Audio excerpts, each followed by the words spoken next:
서울광역방송센터입니다. 일본 정부가 내일 열리는 강요 회의에서 후쿠시마 오염수 방류 날짜를 결정할 것이라는 일본 언론들의 보도가 잇따르고 있습니다. 오늘 여의도 초대석은 국회 농림축산식품해양수산위원회 위원과 예산결산특별위원회 위원장을 맡고 있는 서삼석 더불어민주당 의원과 함께 관련 현안 얘기 해보겠습니다. 의원님 어서 오십시오. 네, 안녕하십니까. 최근에 법률소비자연맹이 선정하는 대한민국 헌정 대상을 수상하셨다고 들었는데 네네. 일단 축하드립니다. 예, 감사합니다.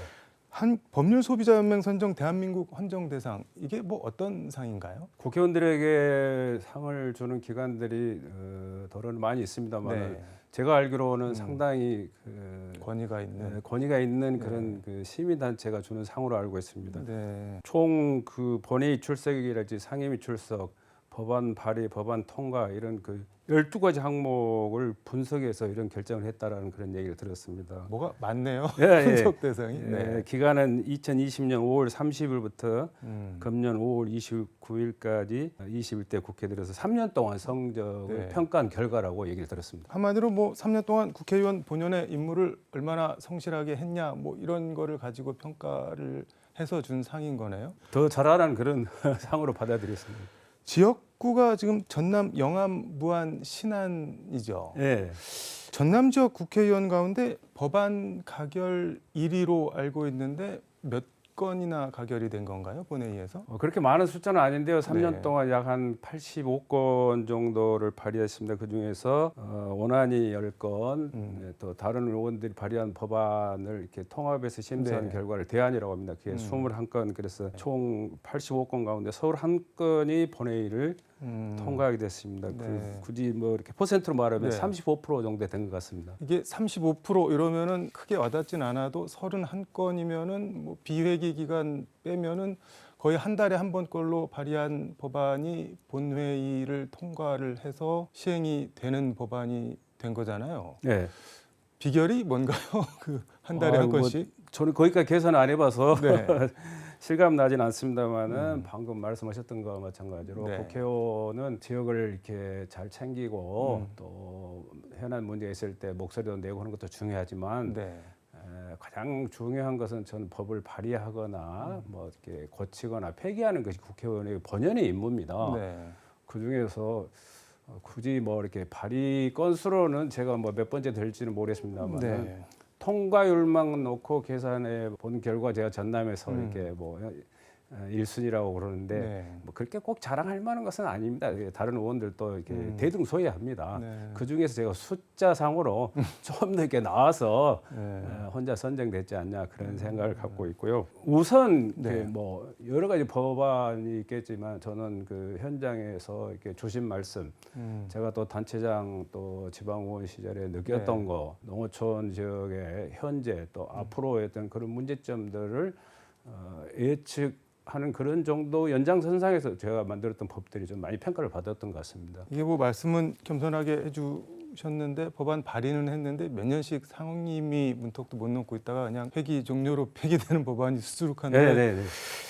21대 국회에서는 발의하신 법안 중에 가장 기억에 남는다거나 이거는 내가 생각해도 의미가 있다 뭐 그런 법안이 있다면 어떤 게 있을까요? 그 회기 시작 전에 1호 법안이라고 이렇게 자신들 이게 네. 본인들이 생각하는 그런 그 의미가 있는 법안들이 있습니다. 저는 21대 국회 들어와서 6월 1일자로 제가 그 발의했던 첫 법안이 인구 소멸 위기 지역 지원 특별법입니다. 그래서 제가 먼저 가장 발의했던 이 법이 통과됐다는 데 그 의미를 두고 인구 소멸에 관한 그런 그 종합적인 문제를 국가가 핸들링하게끔 하는데 그 의미가 있죠. 그러니까 종합 대책을 세워서 수립도 하고 또 이렇게 집행도 하는 그런 그 법인데 네. 현재 그 제가 발의했던 이 인구 소멸 위기 지역 지원 특별법은 발의해가지고 지금 이렇게 현재 시행 중에 있습니다. 해당 지역에 많은 돈들이 지금 이미 집행이 되고 있고 성과는 뭐 연말에 가서는 이제 평가를 좀 해봐야 되겠습니다만은 그런 법이란 걸 말씀드리고 또 하나 제가 그 지방 소멸 관련해서 대응 3법이라고 제가 자칭 그 일컫는 법이 또 하나 있는데 네. 지역 농림업 발전 사업 협력 촉진에 관한 법률 요 법은 다시 말해서 협치 모델법이라고 합니다. 협동조합하고 지자체하고 협치하는 법인데 네. 이 법은 금년 말 시행을 앞두고 있습니다. 이 법이 시행되면은 어려운 지자체하고 협동조합들한테 아마 큰 도움이 될 것이라고 생각합니다. 이게 다 뭐 주민들과 조합원들한테 혜택이 돌아가는 법이죠. 그리고 지금 상임위 계류 중에 있는 3법 중에 하나가 농촌지역 공동체 기반 경제 사회 서비스 활성화에 관한 법률. 좀 꽤 길죠. 긴데요. 이런 제 3법이라고 말할 수 있는 세 가지 법을 제가 발의했습니다. 인구 소멸 위기 지역 지원 특별법 제정안 이거는 제정안인데 그럼 그 전에는 이렇게 지방 소멸을 대응하는 국가가 이렇게 총체적으로 대응하는 그런 관련 법안이 없었죠. 그럼 처음으로 내셔서 된 거예요. 예, 그래서 의미가 있는 겁니다. 요거 관련해서 지난 5월인가요? 그 국회 의정 대상 이건 국회의장이 직접 수여하는 상이에요. 네. 이거 탄 걸로 기억하는데 네. 맞나요? 예, 상금도 두둑이 타가지고 저희 비서진들께 나눠줬습니다. 다른 법안 뭐 하나만 더 꼽아주신다면 방금 말씀하신 법안은 그만큼 중요한 법안이고 시급한 법안이고 앞으로 계속 발전시켜 나아갈 그런 법안으로 판단했기 때문에 국회가 그 심사숙고 그때 그런 상을 줬다라는 그런 말씀을 드리고 덧붙여서 말씀드리면은 지방 소멸을 어떻게 막아낼 것인가에 대한 그런 법인데 지금 현재 우리 대한민국 현실을 놓고 보면 228개 지자체 중에 118개가 소멸 위기 지역이 있는데 그 중에 약 한 그 45개 농촌 지역이다. 그러니까 농촌 지역이 더 심각하다는 것을 숫자상으로 판정을 하고 있잖아요. 이런 것들을 해결하려고 노력하는 그것을 평가받았다. 라는 데 더 의미를 두고 또 이 법은 완벽하지 않기 때문에 앞으로 또 좀 더 발전시켜 나갈 그런 여지들이 많이 있습니다. 첫 단추를 끼웠다는 데 의미를 두시면 좋을 것 같습니다. 지방 소멸 정말 뭐 심각한 문제인데 앞으로 좀 더 역할을 해주시길 바라겠습니다. 윤석열 대통령이 오늘 국무회의를 주재했는데 모두 발언에서 한미일 3국 정상회담에 대해 한미일 협력의 새로운 시대가 열렸다 이렇게 자평을 했는데 이거 관련해서 지금 후쿠시마 오염수 방류 문제는 이번 한미일 정상회담에서 의제에 올라가지 않았는데 이거 어떻게 봐야 될까요? 오염수 문제만 놓고 본다면은 결론적으로 말씀드리면은 그것은 해서는 안 될 일이죠. 인류 역사에 죄를 짓는 일이기 때문에 그리고 이거를 또 이렇게 방치하거나 방임하는 사람도 방류한 사람 못지않게 저는 더 큰 죄인이라고 생각합니다. 지구상에 우리 세대만 살고 가는 거 아니지 않습니까? 후세를 조금이라도 생각한다면 이런 일들은 처리를 해야 맞다고 생각하고 얼마든지 자국 내에서도 검토되었던 것처럼 다른 방법이 있는데도 불구하고 굳이 이렇게 해양에다가 방류를 하는 것을 선택했다는 것은 저는 어떤 식으로 됐든지 간에 어떤 국가나 어떤 민족을 이해시킬 수는 없다고 생각합니다. 애교적인 문제일 수도 있지만 우리 국내 입장에서 본다면은 대한민국의 어떤 애교적인 문제와 또 더 나아가서 주권에 관한 문제라고 생각하기 때문에 윤석열 대통령과 이 정부가 나름 뭐 논리를 펴고 있지만 별반 국민들한테 그 기대치에 충족을 못 주고 있는 것이 여론상으로 나타났기 때문에 지금이라도 다시 한번 저는 또 검토를 해서 일본 정부를 좀 설득하려고 노력하는 모습을 보여주는 게 저는 대한민국 정부가 해야 할 일 아니냐 그런 생각을 갖고 있습니다. 아니, 인류 역사에 죄를 짓는 것이다. 아주 뭐 엄청 세게 말씀을 하셨는데 일단 일본 정부나 뭐 우리 정부도 그렇고 IAEA가 과학적으로 검증한 거 아니냐, 검증이 끝난 거다 이렇게 과학을 잣대를 들이대는데 그거는 그럼 어떻게 보시나요? 과학으로 안전하다는 것은 또 다른 과학에 의해서 또 그것이 안전하지 않다거나 그 내용이 바뀔 수도 있기 때문에 저는 언제든지 그 과학이라고 말하는 것은 뒤집힐 수도 있다는 것은 전제하에 말도 해야 되고 또 받아들이기도 저는 해야 된다고 생각합니다. 우선 이렇게 방류를 할 수밖에 없었다라고 정부가 예측을 했거나 그것이 가능했었다라면 그게 상대적으로 방류에 대한 대비책도 그런 그 프로세스, 로드맵이 있었어야 되는데 제가 알기로는 최소한 저희 상임위를 통해서 확인한 결과로는 저는 그걸 보지 못했습니다. 아니 대비책이 없나요? 방류 이후에?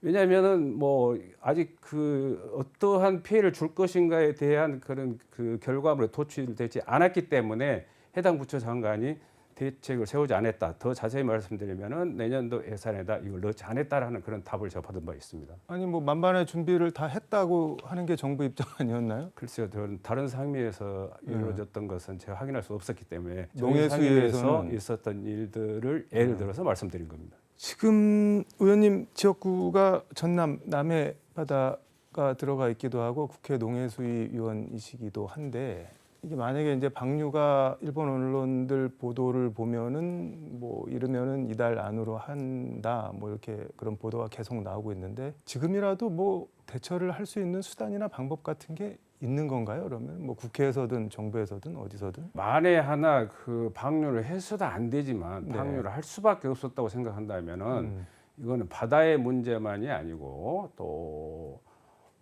바다를 거점으로 먹고 사는 수산인들만의 문제가 아닙니다. 네. 예를 들어서 저희 지역구 같은 뭐 이렇게 신안군은 뭐 이렇게 삶에 이렇게 바다로 둘러싸인 지역이고 모아는 반도가 네. 둘러싸인 그런 지역인데 이 바다에서 미치는 영향, 수산업에서 발생한 영향이 저는 그 반농 반어가 주를 이루고 있는 저희 지역 같은 경우에는 농업에도 아니면 그 1차 산업이 뭐 축산업에도 뭐 임업에도 막대한 영향을 미칠 수밖에 없다. 더 나아가서는 제조업을 하신 분이나 서비스업 종사하는 사람들 또 피해를 볼 수밖에 없는 거죠. 네. 지금 당장은 바다에서 일어난 문제라고 예상이 되기 때문에 우리가 모두 바다에다만 이렇게 총력을 기울이고 있는데 그걸 저는 벗어나야 된다고 생각합니다. 아니 농업이나 축산업에도 방류가 영향을 미치나요? 미치죠. 어떤 점에서요? 저희 지역 같은 경우에는 오로지 농사만 짓고 오로지 어업에만 종사하는 사람들이 아니고 절반은 농사도 짓고 절반은 어로 행위도 하고 있기 때문에 영향이 미칠 수밖에 없다라는 것을 말씀드립니다. 그래서 네. 오히려 해수부에다가 애교부에다가 이런 문제를 맡길 것이 아니라 예를 들면 뭐 농림부랄지 네. 더 나아가서 뭐 행정안전부랄지 이런 부서가 더 나서서 해당 피해 예측 가능한 지역에다 더 관심을 가져야 된다. 네. 그런 말씀을 드리기 위해서 드렸던 말씀입니다. 이게 그러니까 뭐 특정한 한 개 부처에서 할 게 아니라 범부처 차원에서 해야 된다는 네, 그런 그렇습니다. 말씀인 거네요. 근데 이게 지금 오염수 방출, 뭐 정부 여당 그리고 대통령 일련의 대응 총체적으로 어떻게 평가를 할 수가 있을까요? 앞으로 잘 할 수는 있을까요? 그런데 뭐 어느 대통령 어느 정부가 뭐 국민 못할 일, 뭐 나라 못할 일 할 거라고 저는 생각지는 않습니다만 네. 다만 일본이 오염수를 방류하는 데 대한 견해, 시각은 근거에 따라서 차이는 있을 수 있다고 생각합니다. 네. 그렇더라도 국민들 대다수 이상 그런 높은 프로테이지가 우려를 하고 염려를 하고 있기 때문에 이 상황은 보다 더 엄중히 지켜봐야 된다는 것을 정부에게 촉구하고 말씀드리고 싶습니다. 네. 국회 예산결산특별위원회 위원장 중책을 맡으셨는데 먼저 소감 각오 한 말씀 들어보도록 하겠습니다. 우선 뭐 지역민들의 네. 지속적인 그런 성원의 결과죠. 지역민들께 감사를 드리고 네. 기회를 주신 네. 저희 당 지도부와 여야 선배 동료 의원들께 감사를 드립니다. 또 개인적으로는 어려운 시기에 네. 제가 이 국가 살림을 이렇게 심의하는 의원들 대표하는 위원장이 됐는데 네. 그런 측면에서 보면은 다른 때보다도 훨씬 더 운신의 폭이 좁아질 수밖에 없지 않겠느냐 하는 것에 대해서는 다소 이렇게 위축된 솔직한 심정이죠. 네. 뭐 그렇더라도 살림의 규모에는 차이는 있을 수 있겠지만 방식에는 저는 별 차이가 없다고 생각하고 네. 무엇이 더 급한 것인지를 좀 가리는 그런 것들을 여러 여야 의원들과 함께 머리를 숙여가면서 네. 자세히 살펴볼 것이고 또 야당의 목소리, 여당의 목소리를 좀 종합해서 네. 또 균형 감각을 유지하는 그런 위원장 역할을 한번 해보도록 하겠습니다. 지금 기획재정부가 내년 2024년도 예산안 편성 막바지 작업이 한창일 것 같은데 이게 일단 9월 2일까지는 국회로 넘어와야지 되는 거죠. 국가재정법상 해계연도 120일 전에 제출하게 되어 있습니다. 네, 그 날짜가 맞죠. 그래서 절차에 따라서 넘어오면 11월 30일까지 여야는 심의를 해야 됩니다. 또 만에 하나 금년 11월 30일까지 심의가 안 될 경우에는 본회의에 정부 예산안이 자동 부의하게 될 수밖에 없죠. 이런 사태로 가는 데까지는 저는 어떻게 해서든 좀 막아볼 그런 계획을 갖고 있습니다. 그래서 정말 어려운 살림이었지만 네. 여느 예결위보다도 21대 마지막 예결위가 정말 국가의 살림을 걱정하고 또 서민들 또 어렵게 사신 분들 네. 특히 국민 전체 그 민생을 좀 이렇게 생각하고 염려하고 돌보는 예결위였다라는 그런 소리를 들을 수 있도록 네. 최선을 다해볼 생각입니다. 이게 뭐 한 600조쯤 되는데 그거를 다 들여다보기가 정말 힘들 것 같다는 생각이 드는데 가장 뭐 중점이나 주안을 두고 볼 부분, 기준 그런 게 있다면 어떤 게 있을까요? 어쨌든 저는 그 예산의 어떤 저희 나름대로 시각은 불효불급한 예산은 저는 삭감을 해야 된다고 맞고 또 상대적으로 필요 필급이라는 말을 인용해서 필요한 데는 어떠한 식으로 됐든지 간에 견제를 피해가면서라도 저는 써야 된다라는 그런 원칙을 제가 갖고 있습니다. 네. 그 중에서도 윤석열 대통령과 이 정부가 여러 가지 내년도 살림 방향에 대해서 예산 편성을 하는 그 과정에 그 심의 과정에서 여러 그 메시지를 이렇게 밝혔습니다. 네. 저는 그 큰 틀에서는 그 동의를 하는데 그걸 좀 이렇게 삭감만이 능사가 아닌데도 불구하고 필요 이상으로 또 천편일률적으로 삭감된 부분은 저는 국회 심의를 통해서 어느 정도는 또 이렇게 복구할 건 해야 되지 않냐 그런 생각도 갖고 있습니다. 네. 어렵더라도 어려운 만큼 여야원들의 지혜를 잘 이렇게 모아가지고 네. 잘 살펴서 국민들에게 조금이라도 보탬이 되는 그런 그 예산 또 분배하는 예산이 아니라 네. 국민들에게 지원해드리는 그런 예산의 편성에 대한 심의가 이루어질 수 있도록 노력하겠습니다. 분배하는 예산이 아니라 지원하는 예산은 뭐 분배는 네. 어떻게 보면은 이렇게 선심성으로 평가받을 수도 있죠. 그냥 뭐 이렇게 무 자르듯이 네. 잘라서 나눠주는 것은 저는 좀 아니라고 생각합니다. 반대 개념으로 지원이라는 것은 네. 정말 요구했거나 요구하지 않았음에도 불구하고 특히 민생 분야에서 네. 필요한 부분은 찾아서라도 저는 분배 아닌 지원을 해드려야 된다는 차원에서 분배와 지원을 구분해서 말씀드렸습니다. 광주 전남 포함해서 지방 균형 발전과 관계된 예산도 많이 필요할 것 같은데 이 부분 마무리 말씀 겸 해서 듣도록 하겠습니다. 지난 4월 윤석열 대통령께서는 호남의 발전이 대한민국 발전이다라는 그런 그 말씀을 하셨습니다. 네. 그런 연장선상에서 보면은 윤석열 대통령과 이 정부가 역대 어느 정부 못지않게 호남에 대한 그런 배려가 곧 제출될 예산안에 편성이 되어 있지 않겠느냐 하는 그런 기대를 제가 한번 해보는 거고 네. 상대적으로 열악한 우리 전남 또 광주 또 나아가서 전북 제주까지 호남권이 타 지역에 비해서 원 숫자도 좋고 예산의 규모도 작은 것은 현실입니다. 그리고 SOC 측면에서도 상당히 뒤떨어져 있습니다.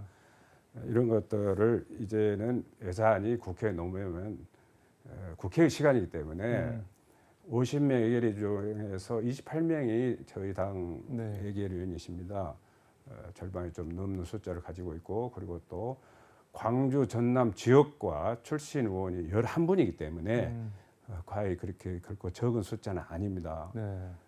이런 여러 의원들의 어떤 그 지혜를 잘 이렇게 발휘하실 수 있게끔 제가 그 지원을 해서 우리 호남 지역에 좀 필요로 하는 그런 예산들이 가급적이면은 정부안 이상으로 많이 편성될 수 있도록 국회 차원에서 이분들과 머리를 맞대볼 생각입니다. 윤석열 대통령께서 호남 예산을 많이 배려를 해주시기를 기대를 하신다고 했는데 기대를 충족시켜 주실까요? 어떨까요? 그렇게 더 기대를 해보겠습니다. 네, 알겠습니다. 오늘 말씀은 여기까지 듣도록 하겠습니다. 고맙습니다. 네. 지금까지 서울광역방송센터에서 서삼석 더불어민주당 의원과 함께 전해드렸습니다.